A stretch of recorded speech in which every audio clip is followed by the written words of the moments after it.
wanita ada hubungan keluarga maupun tidak ada hubungan keluarga belum dihalalkan melalui akad nikah, ijab kabul, berarti hubungan mereka itu zina.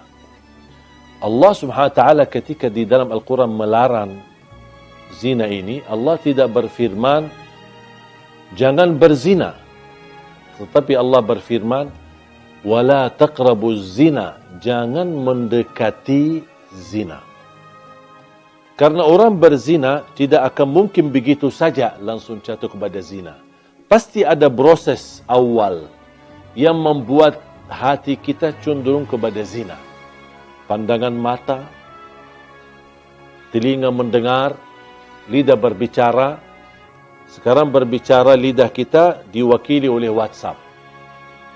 Chat bersama seorang wanita, mungkin ketemu di sosial media, boleh enggak kenalan? Boleh. Ya di situ mulai langkah awal daripada zina. Satu kalimat, ini balas, ini kirim, ini balas. Sebentar lagi ada gambar, sebentar lagi ada love, ada sebentar ini ucapan, saya tidak bisa tidur, merindukanmu, kangen samamu, di situlah. Ini langkah-langkah seperti ini, mungkin dianggap remeh, kecil. Cuman buang waktu, cuman chat. Saya tidak ada niat apa-apa. Di situ yang dilarang oleh Allah. Jangan mendekati zina. Nadratun, fabtisamatun, famaw'idun, faliqa'un, fazina. Ini prosesnya. Nadratun, pandangan. Senyum. Ya, pas habis pandangan, apa? Senyum kan? Kalau sama-sama suka, pasti senyum. Kalau tidak suka, tak mungkin diperhatikan. Tapi ini yang bahaya di sini. Wal ainu tazni wa zinahan nadhar. Sebagaimana bersabda Rasulullah, pandangan mata berzina. Mata berzina dan zinanya mata adalah mempandangi sesuatu yang haram.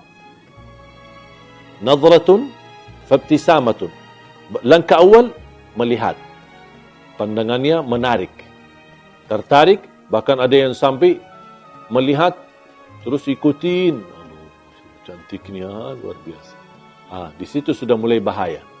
Habis nadratun, muncul langkah yang kedua. Kalau sudah suka gara-gara pandangan, pasti akan senyum. Pasti akan senyum. Fabtisamatun. Habis senyum, mulai berbicara.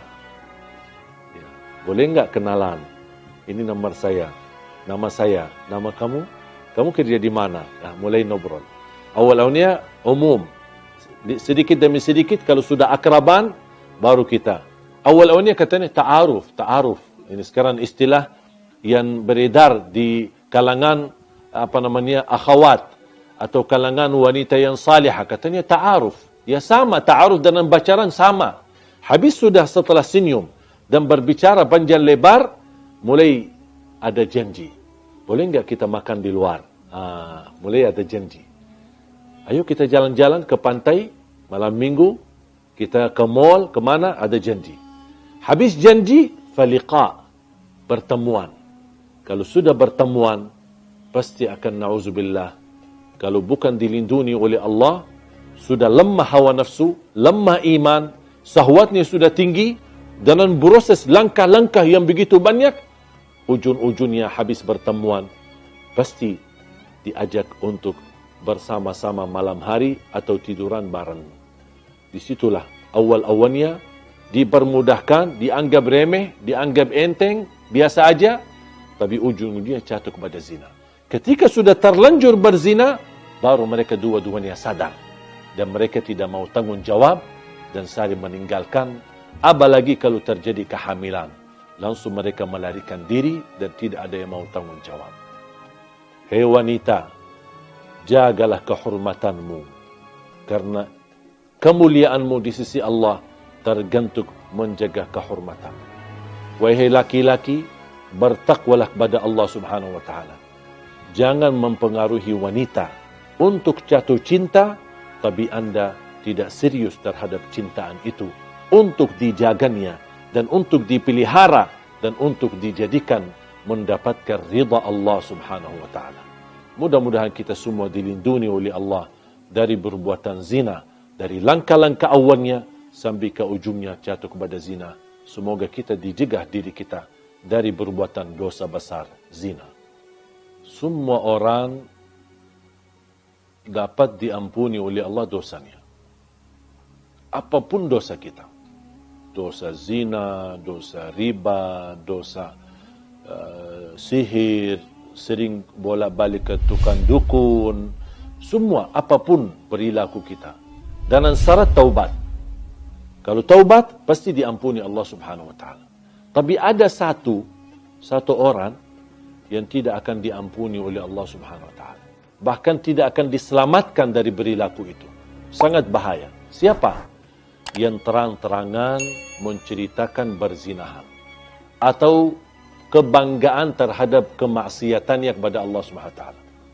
Sekarang na'udzubillah, semestinya kalau kita sebagai manusia jatuh dalam perbuatan maksiat, apapun maksiat itu, seharusnya kita berusaha menyembunyikan, rahasiakan. Pertama, karena malu sama Allah. Yang kedua, juga malu sama manusia. Kalau tahu orang kita adalah perbuatan dosa-dosa terus setiap malam atau setiap hari. Tetapi ada orang yang melanggar dan dia membuka hijab sifat malu. Dan tidak ada rasa malu sama sekali. Tidak ada rasa malu sama Allah dan tidak ada rasa malu sama manusia. Dan dia terang-terangan menunjukkan kebanggaannya terhadap perilaku dosa dan maksiatnya. Apalagi kalau perilaku itu tergantung dengan orang lain. Misal dia laki-laki, dia sudah berhasil mempengaruhi seorang wanita sambil berzina. Mungkin dia bisa mengambil fotonya, bisa dia pernah shot videonya, kemudian dia sharekan kepada teman-temannya, aku sudah berhasil menggauli dia. Aku berhasil berhubungan dengan dia dengan cara yang haram. Dia merasa bangga, aku sudah berhasil dapat menjatuhkan 10 wanita. Ada yang merasa bangga, saya bisa lebih banyak daripada kamu. Dan ini sebenarnya, hal ini bukan lucu, tapi justru mendatangkan kemurkaan Allah untuk anda. Bisa menghadirkan azab yang tidak dapat di sisi Allah ampunan dosa itu. Rasulullah SAW bersabda, Kullu ibnu Adam mu'afa illa al-mujahirun. Semua orang-orang diselamatkan oleh Allah. Diberikan afiat dari perilaku maksiat dan dosa. Kalau ada tanda keseriusan taubat, pasti diampuni Allah dan kembali kepada jalur yang benar. Kecuali kata Rasulullah, illa al-mujahirun. Orang-orang yang suka membuka aib dosanya. Menceritakan kepada orang lain. Bahkan dia shot kepada sosial media terhadap perilaku maksiat dan dosa sehari-harinya. Inilah mereka yang dijamin tidak selamat dan dijamin tidak diampuni. Bahkan dijamin tidak akan diterima dan diberikan kemudahan agar dia sadar dan kembali taubat kepada Allah SWT. Hati-hati. Apalagi kalau beredarkan beritanya, menyebarkan berita, tergantung menyakiti orang lain. Itu sangat bahaya. Dan sebagaimana kita berusaha membuka aib orang lain, ingat akan Allah Subhanahu wa Ta'ala buka aib diri kita, walaupun kita sembunyi di dalam rumah kita sendiri.